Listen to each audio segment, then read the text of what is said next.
मेरे YouTube channel में आप सबका स्वागत है। आज हम प्रोजेक्ट वर्क बच्चों को कैसे दिया जाए और कहां से कितना कितना दिया जाए, ये सब के बारे में आज मैं आप लोगों को बताऊंगा।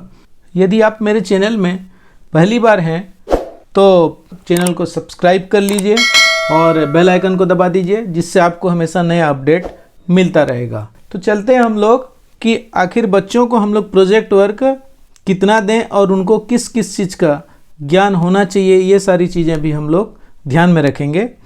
तो देखिए, सबसे पहले हम लोग तो प्रोजेक्ट वर्क के एग्ज़ाम शेड्यूल को बता दें बच्चों को बहुत अच्छे से कि हम लोग उनको किस किस तरह से तैयारी करें, ये सब उन लोगों को पता होना चाहिए। तो चलिए यहाँ पर देखते हैं कि हम लोगों का जो एग्ज़ाम शेड्यूल है उसमें क्या आते हैं। हमारे एग्ज़ाम शेड्यूल में मुख्य रूप से देखिए यहाँ पे 3 पार्ट में आते हैं, जो यहाँ पर देख आपको स्क्रीन में दिख रहा है ABC पार्ट के नाम से है। यहाँ पर देखिए, तो सबसे पहले आता है यहाँ पर हम लोगों का लिखित परीक्षा। हमारे बच्चे जो लिखित परीक्षा देंगे उसके लिए 15 अंक निर्धारित है, और 15 अंक जो निर्धारित है वह भी हमारे टोटल चैप्टर को 5-5 अंक में 3 भागों में लिया जा रहा है। यानी कि इसमें हम लोगों को बच्चों को 3 प्रकार के प्रश्नों को संयोजित करके बताना है। वो प्रश्न चाहे 3 प्रकार के में से उसको 6 प्रश्न करवाएं या 3 के गुणज में आप आगे बढ़ सकते हैं और अपने बच्चों को जितना अधिक से अधिक हो प्रैक्टिस करा सकते हैं। तो यहाँ पर देखिए, सबसे पहले आता है लिखित परीक्षा में जो 15 अंक की तैयारी कराता है हम लोगों को बच्चों के लिए।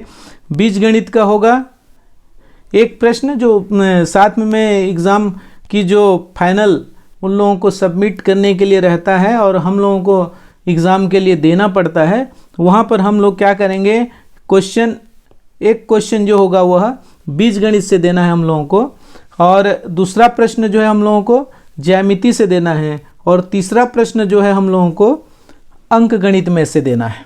तो इस तरह से बच्चों को प्रैक्टिस कराने के लिए इसमें हम लोग 2-3 प्रश्न एक सेक्शन से दे सकते हैं अभ्यास के लिए, और जब अभ्यास किए रहेंगे तब वो बच्चे हमारे लिए क्या करेंगे, एग्ज़ाम हॉल में बैठ करके जो एग्ज़ाम देंगे उस प्रश्नों को हल करेंगे। उसमें से एक प्रश्न हम लोगों को देना है 3 सेक्शन में से।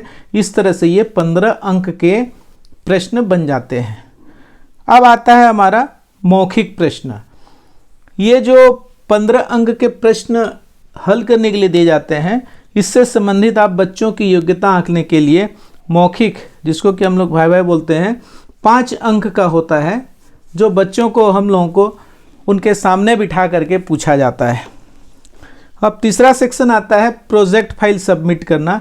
यानी कि ऊपर की जो तीनों प्रकार के प्रश्न हैं उनको हमने साल भर में, पूरे वर्ष में तैयारी कैसे करवाई उसका एक फाइल बनाना है बच्चों से, और बच्चे उस फाइल को उस दिन जमा करेंगे, जो कि 5 अंक के लिए तैयारी होता है। इस 5 अंक की तैयारी में आप इस तरह से प्रश्न उनको दे सकते हैं। देखिए, जैसे कि हमारे पहला चीज़ है कि बीजगणित से संबंधित ऐसे प्रश्नों को दे सकते हैं।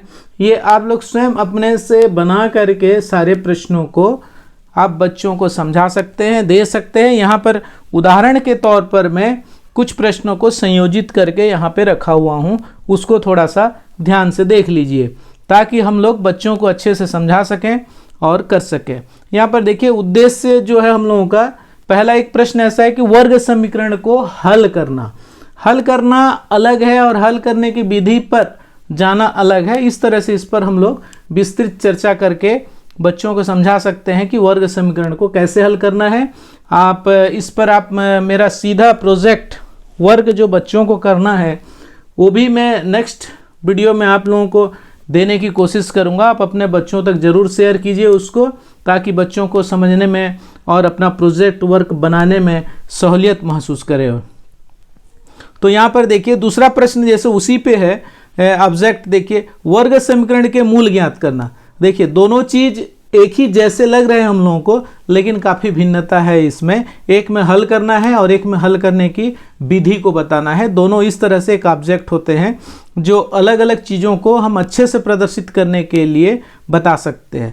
जैसे कि ज्यामिति सेक्शन में आता है। अब देखिए यहाँ पर दो चरों का रैखिक समीकरण हल करना ग्राफ विधि से, ये हम लोग ज्यामिति के अंतर्गत ले सकते हैं इसको। और बच्चों को इनसे संबंधित प्रश्न देंगे और बच्चे उस पर क्या करेंगे, उसको हल करके बनाएंगे। ठीक है, यहाँ पर भी ऊपर के तरह दो तरीके से हो सकते हैं कि हम लोग टोटल एक बार पूरे फॉर्मेट बताएं कि किस किस विधि से हल करते हैं। दूसरा ये है कि सीधा प्रश्न दे करके हम लोग उसको हल करा सकते हैं। तो ये हो गया हमारा दो चरों का रैखिक समीकरण चैप्टर में है ग्राफ विधि, जिससे हम लोग हल कर सकते हैं। उसी के सेक्शन में देखिए पाइथागोरस प्रमेय को सिद्ध करना ज्यामिति विधि से। पहले इसके प्रश्न डायरेक्ट आते थे कि पाइथागोरस सूत्र को हल करने के लिए, परंतु यहाँ पर ये चूंकि प्रोजेक्ट वर्क है इसलिए हम यहाँ पर क्या करेंगे, उसके कुछ ज्यामितीय सेक्शन का उपयोग करते हुए, जैसे कि कर्ण है तो कर्ण का वर्ग आता है, तो वर्ग से संबंधित रिलेटेड हम लोग उसको बना करके बता करके बताएंगे। उसके आधार पर सिद्ध करना, ये हो जाएगा हमारा ज्यामिति सेक्शन से। उसी प्रकार से अंक गणितीय सेक्शन में आते हैं, जिसमें हम अंकों का सीधा सीधा उपयोग करते हैं और हमको हल प्राप्त हो जाता है। जैसे कि आप त्रिकोणमिति को भी सीधा सीधा वाला में ले सकते हैं, इसके कुछ पार्ट को।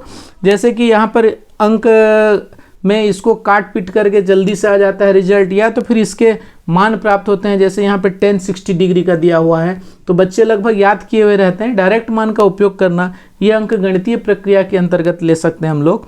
और यहाँ पर देखिए 14 सेंटीमीटर व्यास वाले अर्धगोले का संपूर्ण पृष्ठीय क्षेत्रफल ज्ञात करना।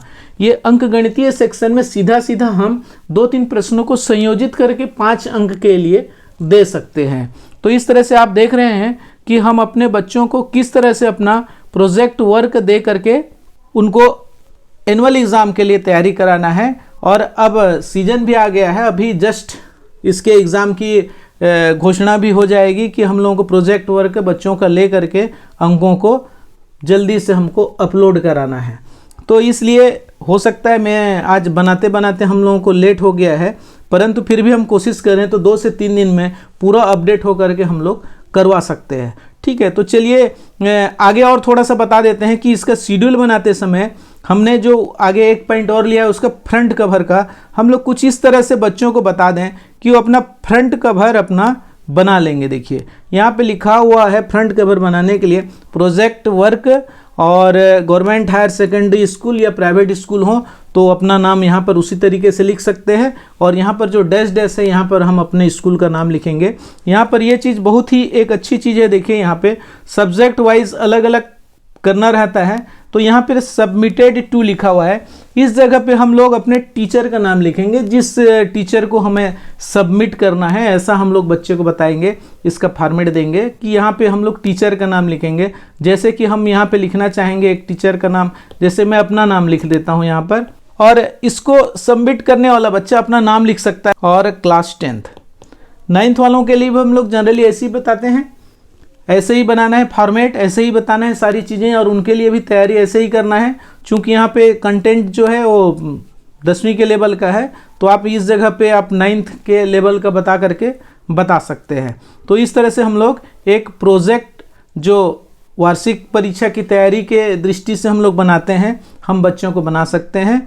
और आगे इससे ज़्यादा जानकारी के लिए आप मेरे नेक्स्ट वीडियो में जा सकते हैं और बच्चों को रिकमेंड कर सकते हैं कि मेरा जो नेक्स्ट वीडियो बनेगा वो बच्चों के लिए और बच्चों के हिसाब से बनेगा। उसमें भी सारी जानकारियाँ होंगी, परंतु वहाँ पे प्रोजेक्ट वर्क से संबंधित आगे के कार्य भी होंगे। इस तरह से आप लोगों ने बहुत अच्छे से इसको देखा और बच्चों को इस तरह से समझा सकते हैं, दे सकते हैं। अगर मेरा ये वीडियो आप लोगों को थोड़ा सा भी अच्छा लगा होगा या मतलब काम के लायक है तो आप लाइक और शेयर ज़रूर कीजिए। बहुत बहुत धन्यवाद।